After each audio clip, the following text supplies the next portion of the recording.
Good afternoon.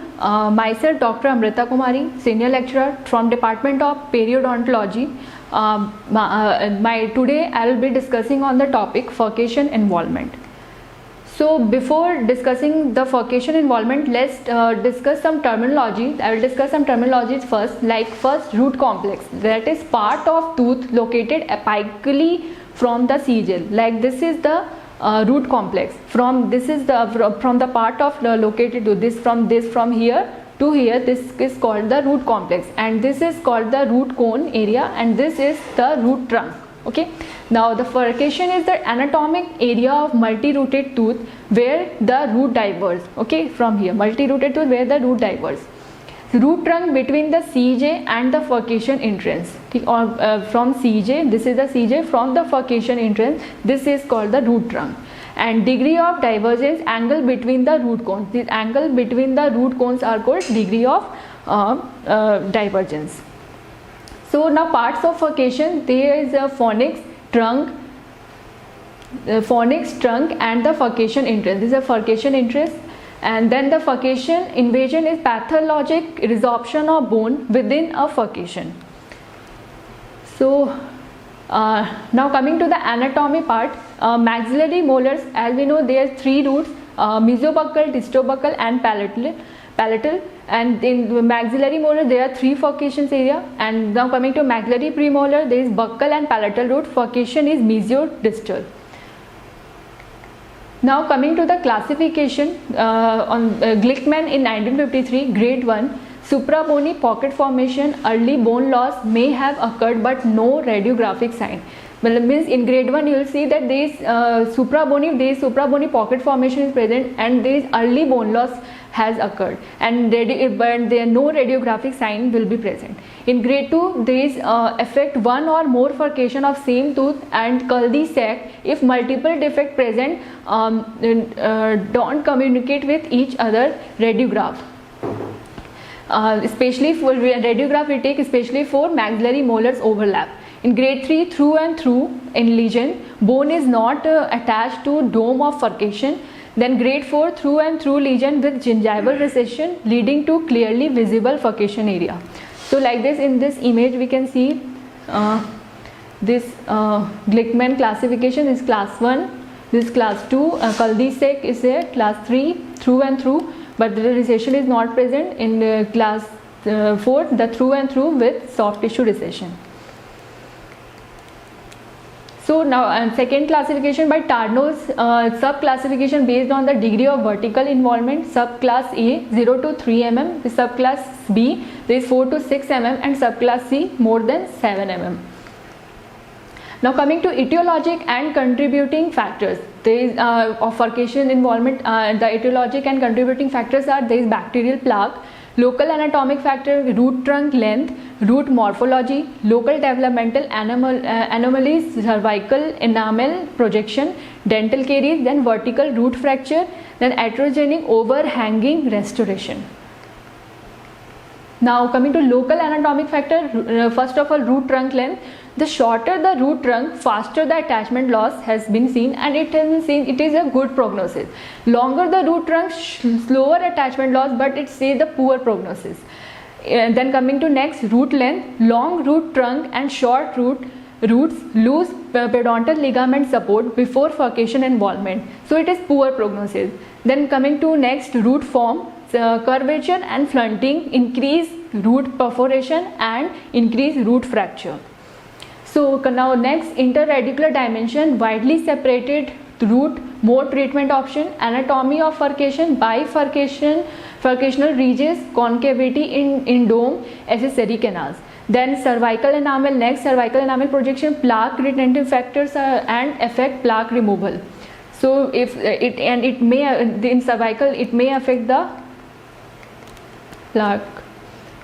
So now coming to the diagnosis, we can diagnose by three method: probing, curved probe, explorer, or neighbors probe. Neighbors probes are especially for the furcation diagnosis and furcation involvement diagnosis. And then radiograph, we can also diagnose with radiograph, that is IPA, bite wing, panoramic, and then next is bone sounding. method. Now first, probing for individual teeth, maxillary molar, mesial and distal furcation, palatal probing. And maxillary molars is difficult way for probing, and maxillary premolar, mesial and distal, and mandibular molars are easy to diagnose, easy to probe from that, because from buccal and lingual. So clinical symptoms non-specific, there is inflammation, food lodgement, recession, hypersensitivity and periodontal abscess. Now coming to treatment, objectives are for the treatment: elimination of microbial plaque from the exposed surface of the root complex, establishment of an anatomy that facilitates proper self-performed plaque control. So treatment option there are many treatment options like open and close root preparation, odontoplasty, open debridement, tunneling procedure, root resection, in root resection there are two processes: root amputation, hemisection, root separation or bicuspidization, regenerative approaches like GTR, bone graft and BMPs, extraction and or implant. So now recommended therapy for furcation involvement, if there is degree 1, then we go for scaling and root planing, furcation plasty. If furcation involvement in degree 2, furcation plasty, we can go for furcation plasty, tunnel preparation or root resection, or we can go for GTR, guided tissue regeneration in mandibular molars, or extraction. In furcation involvement grade 3, we can go for the treatment tunnel preparation, root resection and or extraction.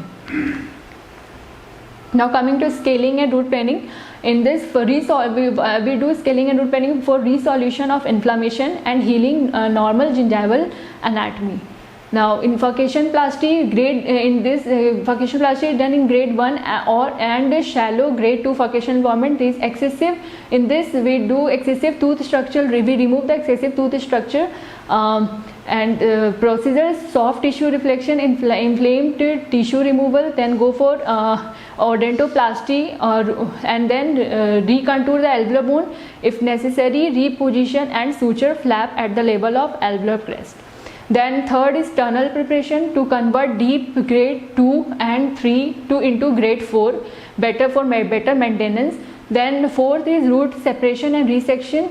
In this, sectioning of the root complex and maintenance of all the root is done. In resection is sectioning and removal of one or more roots. So indication of root resection is class 1 furcation involvement, class 2 and 3, severe bone loss with one or more roots, root perforation, resorption, deep root caries, failed endo treatment or calcified canals. Contraindication, it is inadequate support or on remaining root or unfavorable anatomic factors. Then remaining root cannot be treated endodontically. So to sum up, resect or remove the roots or eliminate furcation and allow maintainable architecture of the remaining root with greatest bone and attachment loss.